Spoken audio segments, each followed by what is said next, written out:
प्यारे तलबा व तालिबात, अस्सलाम वालेकुम। इससे पहले के पीरियड में हमने एसएस में 5वां सबक शुरू किया था, भारत का साइंसी और टेक्नोलॉजी का विरसा, जिसमें हमने पढ़ा था कदीम भारत का साइंसी शोबे में विरसा, इल्मे धात, इल्मे कीमिया के बारे में मालूमात हासिल की थी। अब आज उसके बाद हम इल्मे वैदिक और सर्जरी के बारे में मालूमात हासिल करेंगे।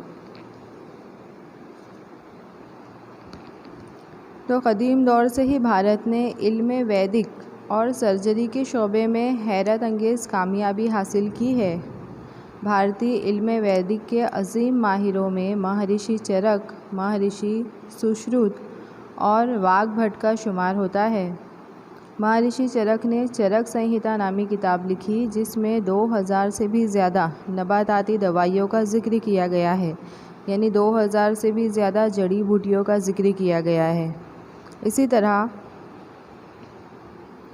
महर्षि सुश्रुत ने सुश्रुत संहिता नामी किताब लिखी है, जिसमें सर्जरी के ऐसे तेज़ धार वाले आलात का जिक्र किया गया है कि जो सर के एक बाल को खड़ा करके उसके भी 2 हिस्से कर सकते थे। इसी तरह वाग्भट, तो वाग्भट ने वाग्भट संहिता नामी किताब लिखी है, जो कि ये किताब भी बहुत अहम है। इस तरह चरक संहिता, सुश्रुत संहिता और वाग्भट संहिता हर एक डॉक्टर के लिए इन तीनों किताबों का मुताला बहुत फ़ायदेमंद है। तो कदीम भारत के इल्मे अद्वियात में 3 तरह की दवाओं का इस्तेमाल होता था, मादनियात, नबातात और हैवानात। इसके अलावा कदीम भारत के जो डॉक्टर थे वो दवाएं बनाने की बारीक तर्ज यानी तरीका यानी दवा भी बनाते थे और साथ में दवाओं की तकसीम और दवाओं के मुतालिक इस्तेमाल की हिदायत भी देते थे। इसके अलावा सर्जरी करने के लिए प्याले की शक्ल का पट्टा बांधकर खून की गर्दिश को रोकते थे। इसके अलावा पेड़ू, मसाना, सारन गांठ, मोतिया, पथरी का दर्द, मसा, टूटी हुई हड्डी को जोड़ना, जिस्म में दाखिल होने वाले मादों को बाहर निकालने की तमाम बातों में भारतीय डॉक्टर माहिर थे। इसके अलावा टूटे हुए कान और नाक का इलाज और प्लास्टिक सर्जरी भी जानते थे।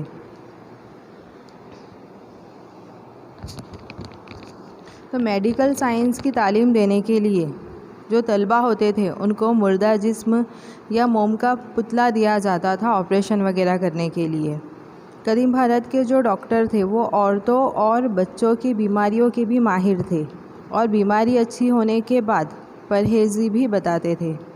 इसी तरह कदीम भारत में हैवानात यानी जानवरों की बीमारियों के उलूम की भी काफ़ी तरक्की हुई थी। घोड़ा और हाथी की बीमारियों पर भी किताबें लिखी गई है, जिसमें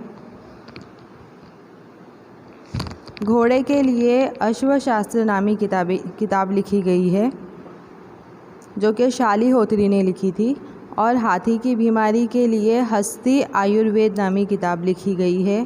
इसी तरह वाग्भट ने अस्टाक हृदय नामी भी किताब लिखकर हमें अता की है। उसके बाद हम देखेंगे इल्मे रियाजी, गुजराती में इसे कहेंगे गणित शास्त्र। तो जिस रियाजी से पूरी दुनिया का लेन देन चलता है, उस इल्मे रियाजी के शोबे में भी भारत में कई सारी इजादात हुई। भारत में सिफ़र की इजाद हुई।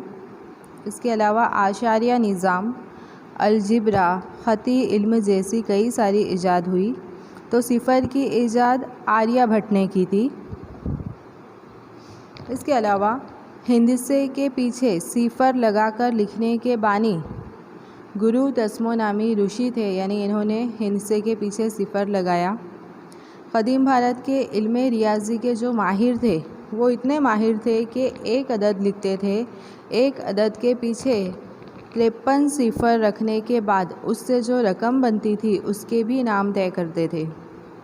मोहनजोदड़ो और हड़प्पा के आसारों में नापने और तौलने के वसाइल में आशारिया निज़ाम नज़र आता है।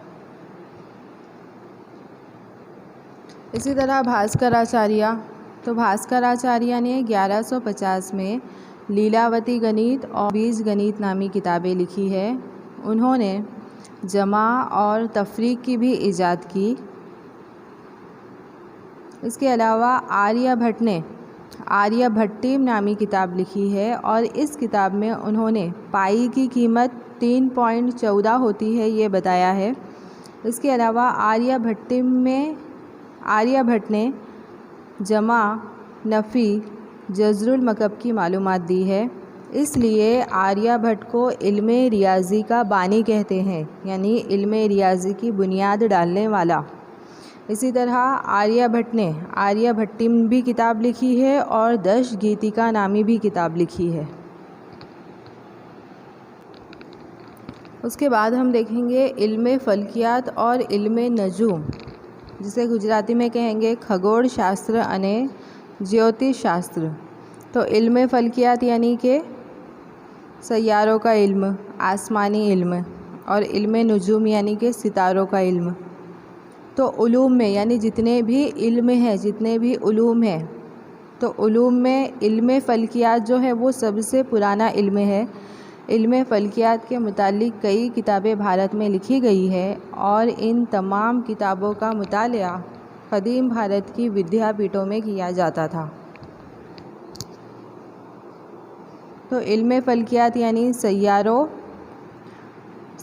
का इल्म, आसमानी मादों का इल्म। भारत का जो पहला मसनूई सैयारचा है उसका नाम आर्यभट्ट रखा गया। आर्यभट्ट का इल्मे फ़ल्कियात के शोबे में भी अहम किरदार रहा है।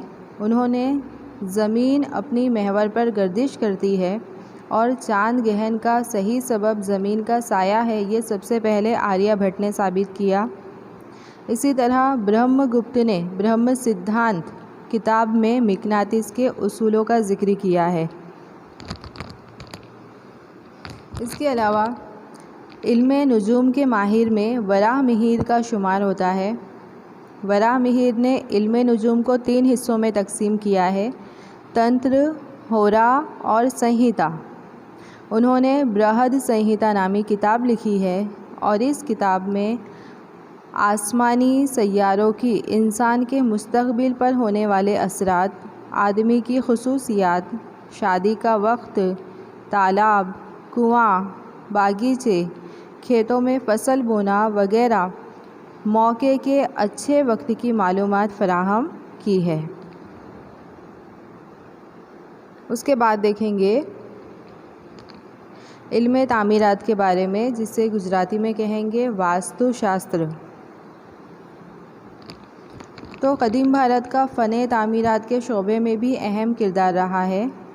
क़दीम भारत में ब्रह्मा, नारद, बृहस्पति, भृगु, विश्वकर्मा जैसे आलिमों का फ़ने तामीरात में बेमिसाल अतिया है। इल्मे तामीरात में रिहाइश की जगह, मंदिर, महल, अस्तबल, किला, शहर वगैरह की तश्कील किस तरीके से करना, किस सिमत में करना, ये बताया गया है। इसके अलावा इल्मे तामीरात को 8 हिस्सों में तकसीम करने वाले देवताओं का पहला मेमार विश्वकर्मा है। ये सवाल आता है एग्ज़ाम में कि देवताओं का पहला मेमार कौन है, तो विश्वकर्मा है।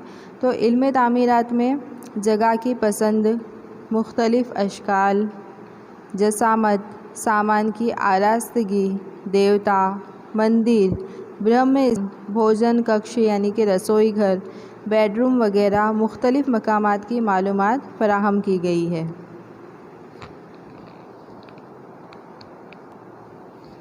तो ये 5वां सबक आपका यहाँ पर पूरा होता है।